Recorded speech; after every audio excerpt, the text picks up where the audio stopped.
Welcome to my YouTube channel B square. आज की video में हम पढ़ने जा रहे हैं थेल्स प्रमेय, जो क्लास 10 की बहुत ही इंपॉर्टेंट प्रमेय है और एग्जाम की दृष्टि से बहुत ही ज़्यादा महत्वपूर्ण है। तो देखते हैं कि ये होती क्या है थेल्स प्रमेय। थेल्स प्रमेय को पहले हम पढ़ लेते हैं। क्या है? एक त्रिभुज की एक भुजा के समांतर खींची गई सरल रेखा अन्य दो भुजाओं को जिन दो बिंदुओं पर प्रतिच्छेद करती है वे बिंदु भुजाओं को समान अनुपात में विभाजित करते हैं। अब समझाते हैं ये कि लिखा हुआ क्या है। एक त्रिभुज तो हमने बना दिया, सबसे पहले एक त्रिभुज बनाए ना, इसे हमने नाम दे दिया ए बी और सी। इतना हो गया। एक त्रिभुज की एक भुजा के समांतर यानी बीसी की हमने कोई समांतर रेखा खींच दी, ये खींच दी। समांतर खींची गई सरल रेखा, ये हमने सरल रेखा खींच दी। ये जो समांतर रेखा है ए बी रेखा को डी बिंदु पर और ए सी रेखा को ई बिंदु पर काट रही है। आगे देखते हैं सरल रेखा अन्य दो भुजाओं को, बीसी के तो समांतर खींची थी, तीन भुजाएं थी, तो बाकी दो भुजाएं वाली कौन सी हुई? ए बी और ए सी। अन्य दो भुजाओं को जिन दो बिंदुओं पर प्रतिच्छेद करती, कहां प्रतिच्छेद कर रही थी? डी और ई पर प्रतिच्छेद करती है वे बिंदु भुजाओं को यानी डी और ई, ए बी और ए सी को समान अनुपात में विभाजित करते हैं। मीन्स क्या हुआ? ए डी बटे डी बी, ए डी बटे डी बी बराबर होगा ए ई बटे ई सी, ए ई बटे ई सी। ये हमें प्रूफ करना है, ये हमारी प्रमेय है। इस प्रमेय को बोलते हैं हम थेल्स प्रमेय। क्लियर हुआ ये थेल्स प्रमेय है क्या? आगे देखते हैं हम इसे कैसे सिद्ध करेंगे। तो प्रमेय को सिद्ध करने के लिए हमारे कुछ स्टेप्स रहते हैं। इसमें सबसे पहला स्टेप हमारा रहता है दिया है, यानी कि प्रमेय में क्या क्या दिया है वो हमें लिखना रहता है। दिया है के बाद करना रहता है हमें क्या सिद्ध करना है, सिद्ध करना है। दूसरा स्टेप हमारा ये हुआ। तीसरा स्टेप रहता है रचना। सिद्ध करने के लिए हमें किस रचना की जरूरत पड़ेगी हम वो लिखेंगे। चौथे स्टेप में हम लोग लिखेंगे उपपत्ति, यानी कि हम इसे कैसे प्रूफ करेंगे वो लिखेंगे हम उपपत्ति में, और इस तरीके से हमारी प्रमेय प्रूफ हो जाएगी। तो इसके लिए देखते हैं सबसे पहले क्या क्या दिया था हमें। एक त्रिभुज ए बी सी, यहां लिखेंगे हम एक त्रिभुज ए बी सी, और बी सी के समांतर रेखा जो ए बी को डी पर तथा ए सी को ई पर प्रतिच्छेद करती है। ए सी, ये हमारा पहला स्टेप क्लियर हो गया। आगे देखते हैं क्या सिद्ध करना है। सिद्ध करने के लिए हमने जो बॉक्स में नीचे लिखा था क्या सिद्ध करना था हमें? ए डी बटे डी बी और ए ई बटे ई सी, यानी कि अनुपात जो होंगे इस समांतर रेखा द्वारा बनाए गए जो त्रिभुज की अन्य रेखाओं पर अनुपात है वो आपस में बराबर होंगे। तो सिद्ध में क्या करना है? ए डी बटे डी बी बराबर ए ई बटे ई सी, ये सिद्ध करना है हमें। आगे रचना और फिर उत्पत्ति। तो रचना हम इसमें क्या करेंगे, क्योंकि हमें त्रिभुज की बात कर रहे हैं, रचना के लिए हमें ए डी बटे डी बी, ए डी बटे डी बी लाना है। तो रचना हम क्या करेंगे, त्रिभुज के क्षेत्रफल के आधार पे हम इसे प्रूफ करेंगे। तो त्रिभुज के क्षेत्रफल पे आधार और लंब होना चाहिए। तो इसमें हमें आधार तो हम मान लेंगे भुजाओं को, लेकिन लंब हमें जरूरत पड़ेगी, तो इसीलिए हम लंब बनाएंगे। इसमें हम लंब बनाएंगे जो है इस भुजा डी से हमने एक लंब खींचा ए सी पर, ये हमने लंब खींच दिया, ये लंब खींचा हमने ए सी पर, तो इसे माना ये काट रहा है जी पर, और ऐसे ही हमने ए बी भुजा पर ई से एक लंब खींच दिया, ये एफ पर काट रहा है। ठीक है, ये रचना हो गई, ये बनाई। और हम क्या करेंगे, बी ई को और सी डी को मिला देंगे। हमने बी ई को मिला दिया और सी डी को मिला देंगे। इतना क्लियर हुआ?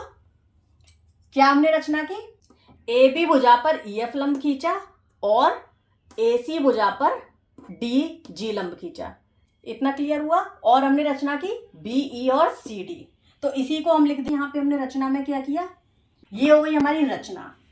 अब हम क्या करेंगे, उपपत्ति, कि अब हमें इसके बेस पर हमें अपनी ये थ्योरम प्रूफ करनी है। थेल्स थ्योरम थी ए डी बटे डी बी इक्वल ए ई बटे ई सी। हमें क्या ए डी बटे डी बी लाना है, ए डी है ये, तो इसके लिए हम क्या करेंगे, त्रिभुज का क्षेत्रफल के साथ, चूंकि हम जानते हैं चूंकि त्रिभुज का क्षेत्रफल क्या होता है? त्रिभुज का क्षेत्रफल बराबर 1/2 गुणा आधार गुणा ऊंचाई। इस फॉर्मूले की मदद से अब हम इसे सॉल्व करेंगे। तो देखते हैं इसे कैसे करेंगे। तो हम क्या करेंगे, दो त्रिभुज ले लेंगे। सबसे पहले हम क्या करेंगे, इस त्रिभुज ADE में और त्रिभुज DBE में, यानी इस त्रिभुज में और इस त्रिभुज में क्षेत्रफल निकालेंगे। त्रिभुज ADE और त्रिभुज DBE में। तो त्रिभुज ADE का क्षेत्रफल बटे त्रिभुज DBE का क्षेत्रफल। ADE का क्षेत्रफल और DBE का क्षेत्रफल हम बटे क्यों कर रहे हैं? क्योंकि हमें AD बटे DB लाना है। तो यहाँ से हम निकालेंगे ADE का क्षेत्रफल कितना हो जाएगा, 1/2, क्योंकि क्षेत्रफल का, गुणा आधार। इसमें आधार कौन सा हो जाएगा, ADE में। त्रिभुज ADE का क्षेत्रफल कैसे निकालेंगे? आधार हमारा ये है, जिस पर लंब होता है वो भुजा होती है हमारी आधार, यानी कि AD गुणा और लंब हमारा कौन सा है, EF। इतना क्लियर हुआ? जैसे कि ये हमारा त्रिभुज होता है, तो ये जो हमारा लंब है, तो ये ABC है यहाँ, तो जिस भुजा पर लंब होता है वो आधार होती है और ये हमारा लंब है। तो इसी तरीके से हमने ये क्षेत्रफल लिख दिया। अब देखेंगे DBE का क्षेत्रफल। DBE का क्षेत्रफल, ये हमारा त्रिभुज किस टाइप का बना है, इस तरीके का बना हुआ है। ये करेंगे DBE का क्षेत्रफल, तो इसे करेंगे 1/2 गुणा। अब आधार हम कैसे देखेंगे, इसमें कौन सा है आधार, हम क्या, DB आधार होगा, और लंब क्योंकि अंदर तो नहीं बन रहा था, तो इसे हमने डॉटेड लाइन खींची, ये यहाँ लंब बन गया जाके। तो लंब कहाँ बना है, इसी भुजा पे तो बना है, तो भुजा हमारी हो गई BD इंटू, और लंब हमारा क्या हो गया, ये कहाँ रहा है, F है, EF। ठीक है, समझ आए? तो आइए इक्वेशन नंबर 1, तो इसे हम सॉल्व कर देंगे। EF सेम कैंसिल हो जाएगी, 1/2। त्रिभुज ADE का क्षेत्रफल बटे त्रिभुज DBE का क्षेत्रफल बराबर हमारा कितना आ गया, AD बटे BD।